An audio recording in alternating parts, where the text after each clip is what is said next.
This episode of Capes and Lunatics is brought to you by Tweaked Audio. Get awesome headphones, go to tweakedaudio.com and use the coupon code Southgate to get 30% off, free shipping, and a lifetime warranty. Or you can get there through the link on our website, southgatemediagroup.com.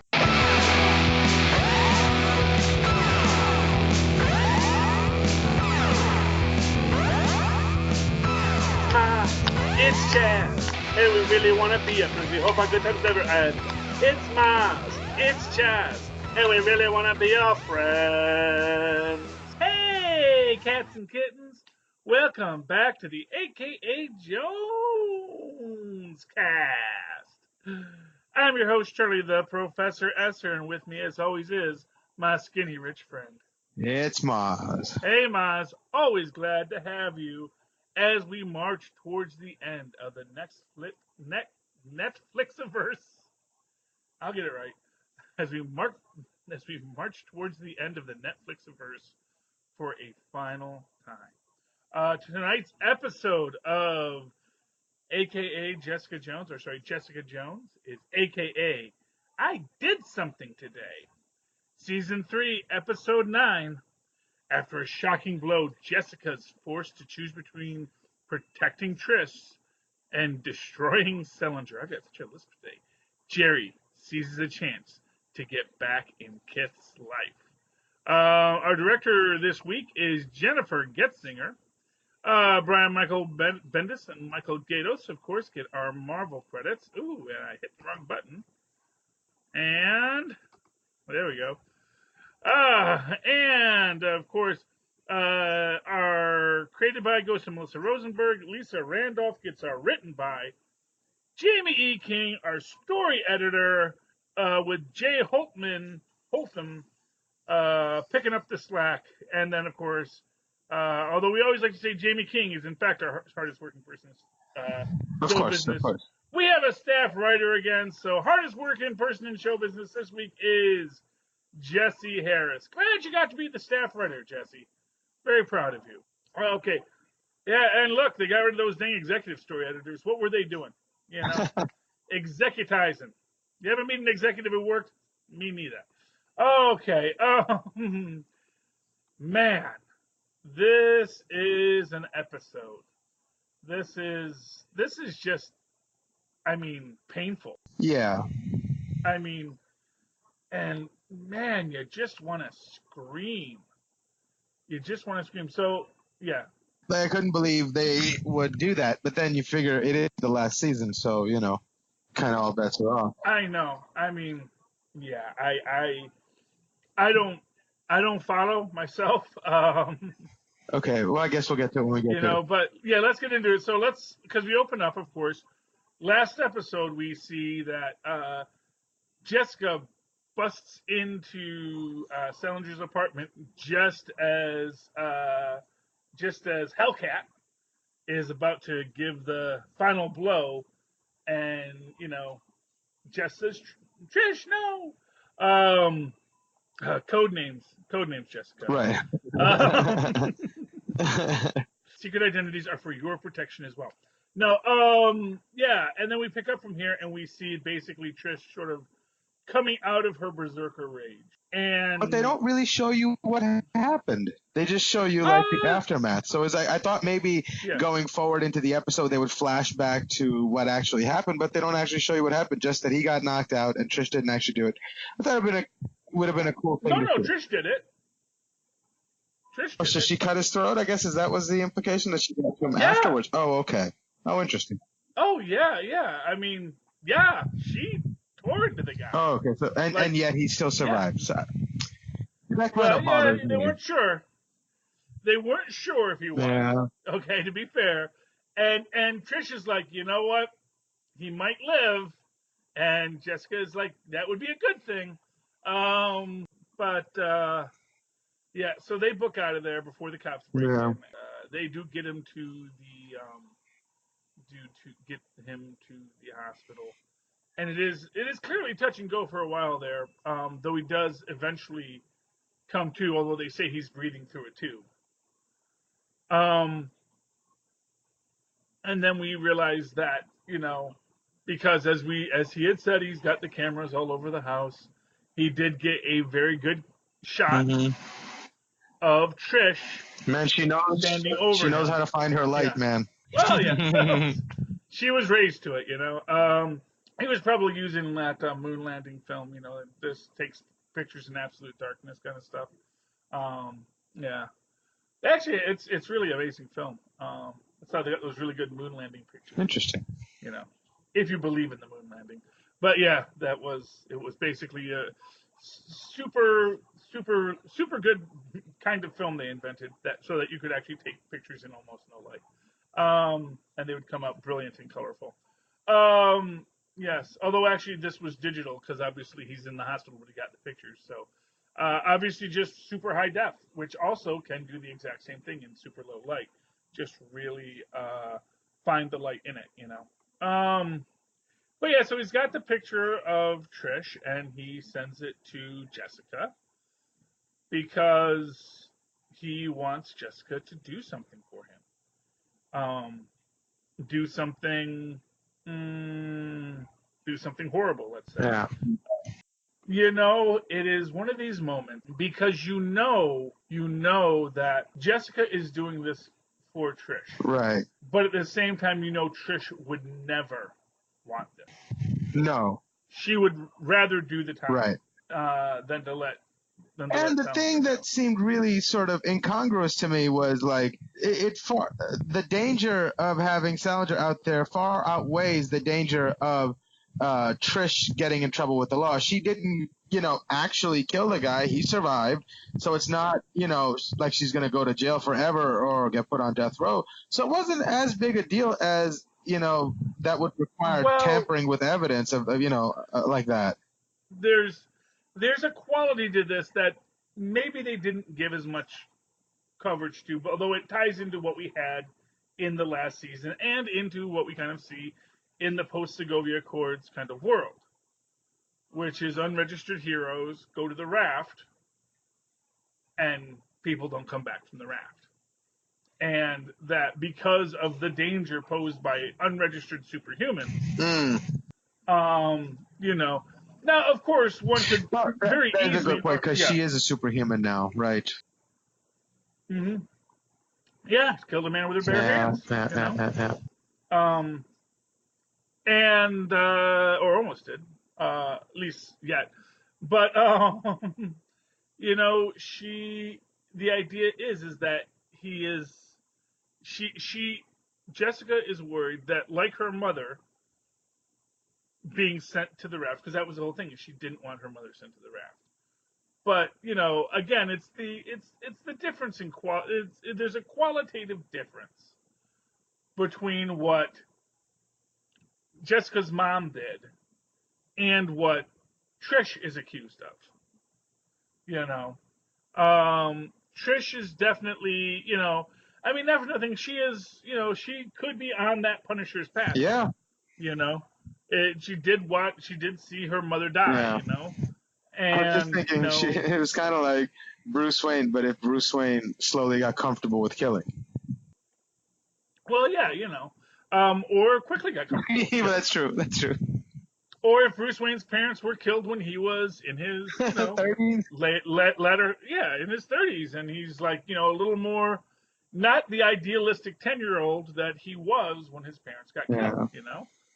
You know, you think about how much of the idea of Batman is maybe forged by the fact that he is maybe frozen in the same way his parents are frozen at that 10-year-old's view of who your parents were. Bruce Wayne is frozen in that, in many ways, in that 10-year-old view of what a hero is, which is absolutely BA to the nth degree, right, but also with a really severe moral code. You know? Yeah.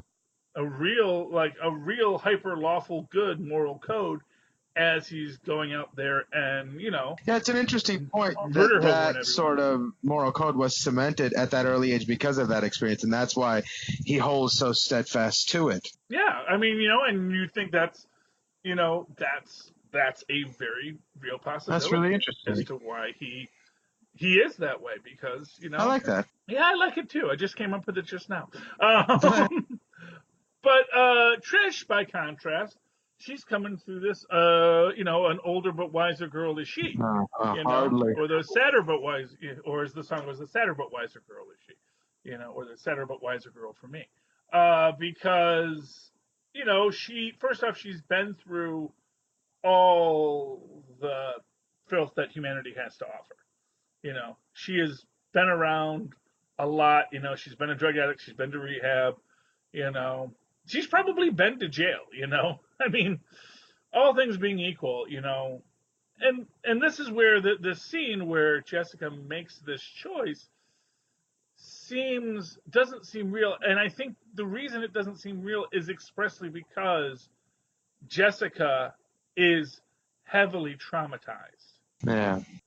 by everything that she's, and in many ways in this sense Salinger has kind of did what the Purple Man never could, which is to make Jessica do something of her own free will. But not just that, but like to choose to do something bad, to negate her own principles. Well, yeah, exactly on every kind of level it is, and then of course for what it's worth, the guy for all of his vaunted talk about being the Superman, still has to turn to a Superwoman to get her work done. So it's like it is pretty sad there.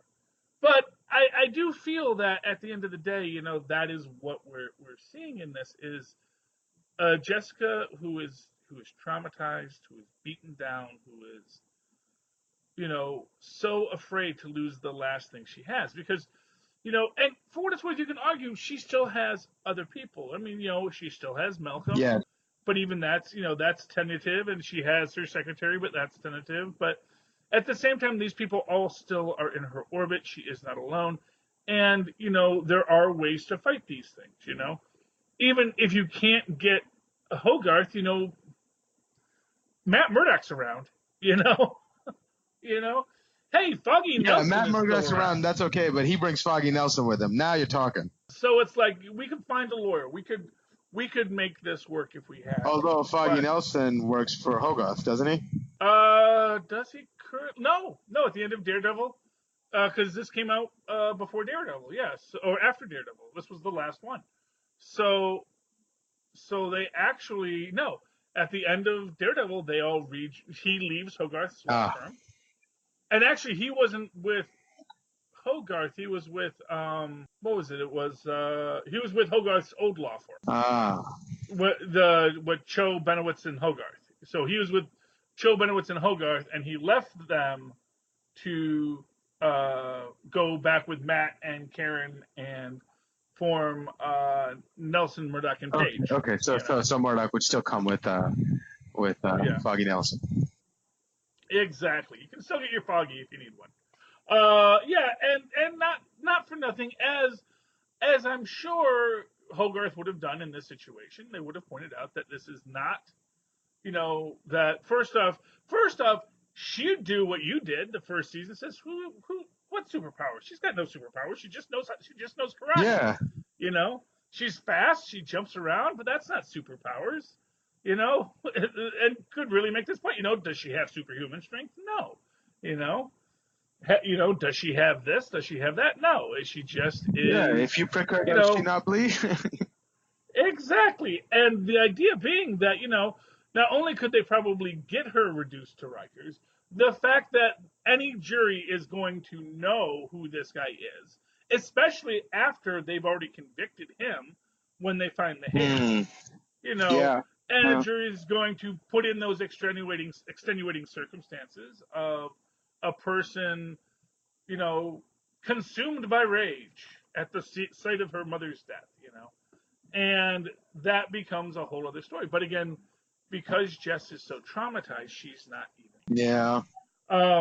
And what she does is she, of course, goes to what Eric, I believe his name is, our human mood ring.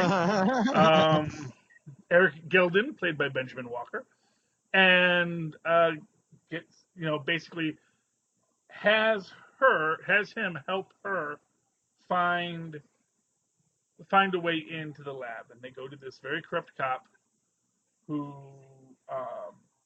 Gelden had blackmailed, and she basically says, we still know what you did. We know you're still doing horrible things. We're going to expose you if you don't get us in there. And when she does, of course, she sabotages it. She sabotages the lab so that there's a sewer main backup. And not for nothing. I mean, why did the Emmy had to leave that for the last? Well, because she hadn't been talked into it yet. I think that's why they gave us the little conversation beforehand. She was like, "Oh, okay." Yeah. So, but I thought it was interesting that he was willing to stand there in the pile of human waste, but he didn't want to stand there a second longer to get the hairs back. I mean, that would have been, not so great for the plot, but it did make me think. Well, no, they probably couldn't take them out of the lab. Well, at this point, I mean, because she had already put them. Yeah. She had already put them in the sample dish. I don't know. If I was him, I was grabbing those. Well, yeah, but there's a whole chain of evidence thing. Actually, what surprises me even more is that she put that there was only one hair, and she put the whole thing in there, rather than just like cutting half. We only have one hair. We should probably save some of this in case something bad happens, in case we have to retest. And actually, you could see there were clearly two hairs there, so it's like she could have taken one, kept one in the baggie, locked it back up. There's all sorts of chains of evidence things. That's really funny. She didn't. And so Salinger gets to go free. And Salinger does not reveal the truth. But, of course, this is something that is weighing on all of them. Trish, when she finds out, is, as you might imagine, horrified that Jessica would do this. And, when Costa comes to tell her, we screwed up, and taking it on himself. That's the saddest part of it. Is him just really just like, oh man, I threw my weight around and now he's gonna go free and it is my fault. And it's like, and of course Jessica just lets him keep on. I know it's so rough for her and it's so rough for us to watch. Yeah, it is very rough all around. Because at certain points, you sort of want to not feel bad for him, so you keep thinking, he's just playing this act, right? He's going to come out and be like, this is a way to get Jessica to admit it. But no, he was sincere, and that sucks. Well, it sucks without a doubt it sucks. It is really just awful. Jessica is just awful all around on this. We have Malcolm quit. Hogarth, and make the point that he's not really interested. Yeah. And they have a nice little "you're fired, I quit" kind of moment. But it is, you can see that it is a weight off of Malcolm to be out of this world, to walk away, and then of course Hogarth, manipulator that she couldn't let it go. Says, oh, well, maybe I don't need Zaya anymore. It's like, really? Because not for nothing, it's not like, you are not going to tell Malcolm that Zaya only rose in your ranks because she was dating. No. But for the point being that she's leveraged, I can understand that. And to be honest with you, in Hogarth's position, knowing what we as the audience knows, it's a good decision to fire her too, because for whatever reason, she did go along with Malcolm and protected him at the, at the peril of the firm. So technically, she doesn't know that. No, I understand. So in that way, for her to have a suspicion that Zaya could be compromised as well because of their relationship, she's not wrong to think that. Yeah, but I mean, you can make that argument, and that's certainly what she would say at the HR hearing, at mandatory arbitration. But you know that her tactic is to essentially say, it's to threaten. Yeah, but then what's weird to me is she says you're fired, but then threatens him to do. What is the alternative that she is seeking? For him to stay at the firm after she just fired him? What does she want out of him? In a very real way, it is. She wants him to do what Salinger was able to make Jessica. Right. He wants him to swallow everything about himself and not leave Right. her. In many After ways, she it's just it's fired like him. It's like, yeah. Well, it is the fact that it is this trauma of this world and this situation, and at the end of the day, Hogarth wants Hogarth wants the win, right. and she doesn't really care what is involved in getting that win. She just wants the win. She wants to be able to walk away and say, "I my people won. I won. Malcolm lost, or even not even that Malcolm lost, but just that I'm on top and nobody is abandoning me, and I'm not weak Right, enough." but I think she loses in that sense simply because she clearly plays her hand too early and says you're fired and then says no, you need to stay. So it's like he doesn't get to stay. So if you're going to ask, the essential question is, and it comes up later when he's talking to Jessica about it, but it's like, was he fired or did he quit? In my opinion, he really quit because even though she said he was Yeah, fired, she didn't want him to go, so he wasn't really fired. He chose to leave. yeah. Oh no, 100%. Yeah, she Does not win that one. definitely, yeah, she definitely got away with that. Or he definitely got Yeah. away with that. Although honestly, he should say, okay, sure, I'm fired, and then collect unemployment. That's always my motto. Oh, but anyway, so it's an interesting aspect of this, but then of course we get the big reveal at the end, which was that the corrupt cop. And actually, what I kind of find interesting is that we kind of almost forget about Salinger by the end of this. Right. It's like he's still in a hospital bed. Maybe he's not going to jail yet, but he's almost not even a part of the story Right. anymore. Because now He's inconsequential at this point, which is sort of driving the point home that he's a human, Well, not only is he a human, but he's also, in his own way, very pathetic. He is weak, and he's not. It's not just that he's a human; it's that he's a powerless human. I mean, yeah, but He only has at the same time, yeah. he does get away with it. At least thus far, to him, this has been an adventure, and he got away scot free. He got his, his freak on, and he did his thing that he liked to do, and he got away with it. So right now, I don't know. He's looking like, an evil badass, though. You know what I'm saying? Like, well, I mean, I don't know. if you don't count the scars and the slit throat, he got right. No. But for what he wants to accomplish, he accomplishes it, without. So that's what I'm saying. I don't know if I'd call him pathetic. Yeah. I would call him evil, but I don't know if I'd call him pathetic. Well, like I said, right now we don't know if he's ever getting out of that bed. That's true. There's a lot he had to pay for to get where he's at. And he only got to live because someone showed him mercy. Or he forced her into it. He played the game and forced her hand. She had no choice, and he understood her well enough, and he played the game well enough that he got away. He maybe got hurt, but I think he takes pride. I don't know. That's a pretty big gamble. If you're suggesting that he completely planned, no, not that he planned, but he was smart enough to find his way out. Well, except like I said, he almost didn't. The only way he found his way out because Jessica got there 1 second early. Had she gotten there 1 second late, that man would not have had an esophagus. I mean, that's the thing is, like, she did do it. She did slit his throat, and he still survived. Yeah. I don't know. I'm just saying. Well, yeah. Well, you can slit a throat, and then you can do a further killing blow. No. My point is that she's about to make another blow, which could have very easily in his state been the case. Hey, you know what? Life throws opportunities in your way. Whether or not you take advantage of them is what decides whether you're successful or a badass or not. And I think so far he's. I mean, obviously he's going to get his, and he deserves to get his. But I think at this point, in his mind, he's got to be feeling so good right now. He's got to be feeling so good right now. And he gets to take a little vacation, sit there, and they give him something for his pain. He's often dreaming about wonderful things. He's doing all right. I mean, yeah, I think he is. I will say that assuming he doesn't have to poop in a bag for the rest of his life. Yeah. But honestly, if he even survived, I think I think he must be pretty resilient because he got his throat split. The fact that he survived is ridiculous to me to begin with.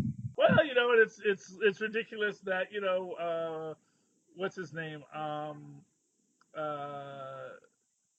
what is his name? Oh, Koga got hit by a bus and walked away. Fair enough. It's ridiculous, the Yeah. whole thing, and but yeah, All right, fair enough. But is that really? Did he really walk away? Yeah. Is he just on borrowed time?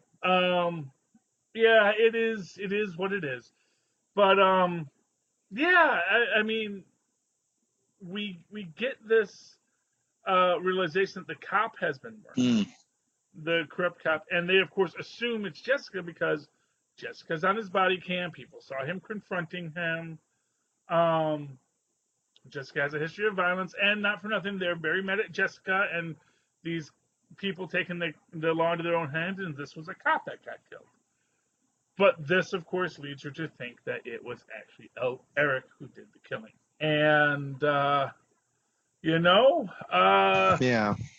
I'm trying to think if that's proven wrong in this episode or not. The next episode. Next episode, yeah. So right here is where she realizes that, she was so worried about one thing she didn't see. She didn't see what else could have been. Yeah. Also, like the immediate turn back from Eric is really interesting because, like, he seemed pretty sincere so far, and in her entire time of knowing him, he has not been that deceptive or that good at being deceptive. Yeah. It's not something that he had the skill for. And I think the reason she turned away is because we've never seen Jessica like this with someone. There's a moment there where he tells her about the first time that he was a hero or wasn't a hero, and she goes over and chooses to grab his hand. That's not something Jessica would ever think of doing, but she does it. So it's like she was finding avenues she hadn't explored in a long time, and all of a sudden it got really scary, so she just turned around and booked it the other direction. Yeah, and for what it's worth, that is a really powerful story he tells about his father. And both in the sense, because he kind of tells two stories about it. One is that, he came home from college after his powers. Oh, by the way, first mutant. So, Eric would appear to be, because that would be when early onset mutation sets in. Is you come home from college or you come home from high school, and suddenly you've got powers that you never realized you had before. And of course, he realizes what's going on, and it winds up destroying his entire family because he realizes that he was sexually abusing his sister, which is why Barry is the way she is. But we'll talk about Barry a bit more next episode because there's a nice. Honestly, I really like what they do next episode with that storyline. But it's just a little thing, indeed. But it felt very real to me. When they get to that. But anyway, in the meantime, Mozz. In the meantime, Mozz, what are your final thoughts on this? I really liked it. Trish's character still bothers me so much because she's so incorrigible. She refuses to understand her role in anything. She was very much.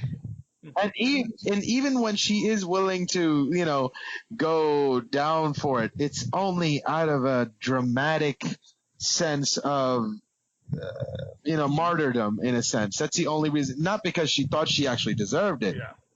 No, I know. Just because she thought it's so ugly and it's so hard to watch. I mean, but anyways, that's a good thought. And without a doubt, they definitely need to find it's for what it's worth. Patsy was very disliked this season, and rightly so. Although at the same time, I'm always rooting for her because it's Patsy. Right? No, and you do root for her the way you root for family, but in a funny way. The other interesting thing about this is that it's almost like this season, the most important arc is Trish's. I don't know if you said this before or not, but it certainly seems like a season about Trish. Here's what I'll tell you: if there had been more Netflix shows, then we would have gotten the Hellcat series, which I think would have been wonderful. And I am so hopeful with Disney Plus that we do get that Hellcat. And there's some interesting ways you can explore her next with how this season ends. But let's leave that there for right now. In the meantime, Mozz, if people would like to reach out to you and talk to you and find out what makes you tick, how can they do so? Oh, they can email me at mozzmanzor@gmail.com or find me on Facebook under Mozz Manzor. That's MOZZMANZOOR. And, of course, if you'd like to write to me in that old-fashioned email way, like Dorothy did when she was younger, you can do so at superconnectivityblog@gmail.com. That's superconnectivityblog, all one word, at gmail.com. And of course, follow me on the Twitters as I live tweet Agents of S.H.I.E.L.D. next season and The Good Place, which is coming back soon, and other shows that I have time for when I can. At Charlie Esser, that's CharlieEsser. Look for the two E's in the middle. For quality. Bing! There you go. All right, cats and kittens, children of all ages, friends, Romans, countrymen, and all the heroes and heroines out there. Thanks for listening to me and Mozz. Just know we really, really want to be your friend. Good night.